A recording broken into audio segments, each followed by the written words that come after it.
अङ्गं हरेः पुलकभूषणमाश्रयन्ती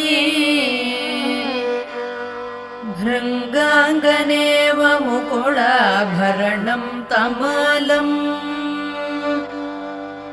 अङ्गीकृताखिलविभूतिरपाङ्गलीला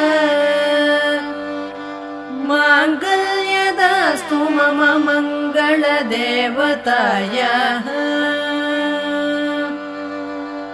मुग्धा मुहुर्विदधति वदने मुरारेः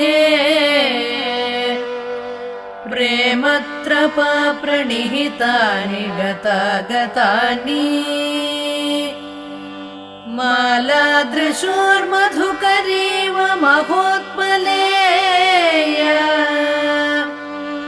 सा मे श्रियं दिशतु।